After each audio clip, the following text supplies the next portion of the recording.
Moses joins us for sports on Bobcats. I have a game today. Unfortunately, I won't make it, but I'll make sure I'll keep up on my new iPhone. Yeah. When you're one of those guys. Actually, not going to lie, when the iPad 2 came out, I actually waited in line.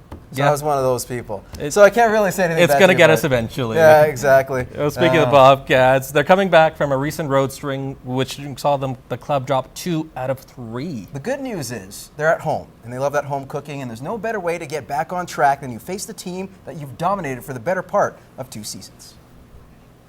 I guess if there's one word that sums it up for us, it's inconsistent. We've either been very good or not good at all, and we've got to find a way to piece 60 minutes together and play even-keeled hockey right from the drop of the puck till the end of it.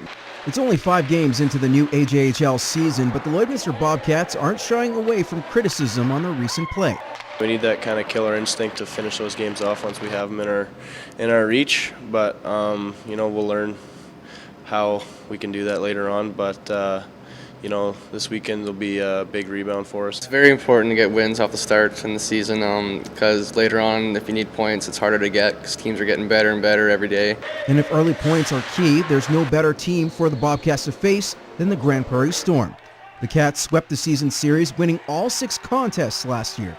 But that doesn't give the Orange and Black any reassurances. You have that in the back of your mind, but you try not to think about that because any team can beat any team in this league, so you try not to take a night off by any means, so you go into each game like you're playing the best team. They're coming off a couple big wins as well against Fort McMurray, and I mean the only loss Fort McMurray's got was to Grand Prairie, and it was a handily win for them. And if you let up on them or you give them that opportunity, you're going to get yourself into a hole. The Bobcats will be looking for more of an offensive spark tonight by adding in Connor Duchesne and Cressito back in the lineup. Meanwhile, Devin Green will get the start and try to redeem himself from Wednesday's loss. Reporting from the Civic Center, I'm Moses.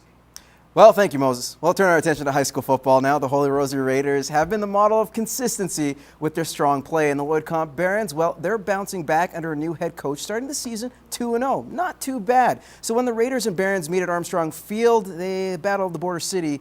You definitely know this one's going to be a good contest, mostly a defensive one, too. First off, the Barons' defense causing troubles. Carl Teledetsky botched snap leads to a Chase Guest sack. Barons will march down the field. A high snap leads to this melee right there. Barons would recover, but they were forced to punt. In the second quarter we go. It's going to be Teledetsky again facing pressure, trying to scramble. But he's hauled down by Tanner Ringland. Next possession, Teledetsky to Evan Russett.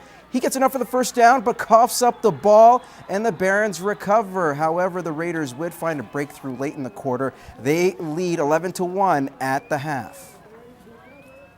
Now, last month we brought you a story of an area equestrian rider, Kat Irvine, in her Arabian horse, Nightwind Savannah. The duo were competing at the World Equestrian Games in Normandy, France. The competition was amazing. The pair arrived home a week ago, but the competition didn't go as planned. Now, they were competing in the endurance race, but the wet, muddy conditions proved to be too much for the mare. After the first 60 miles, they started to slow down, eventually timing out. It was set at 15 kilometers an hour. And by the time we had reached our third vet check, we were 20 minutes late because she was so tired from going through the mud. Only 23% of the horses completed in those conditions.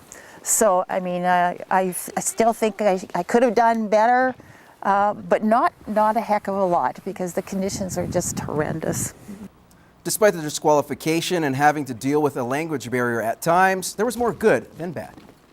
To come up over the dunes and have that monastery just looking like it was sitting on the cloud in the ocean, it just about brought me to tears. It was absolutely beautiful.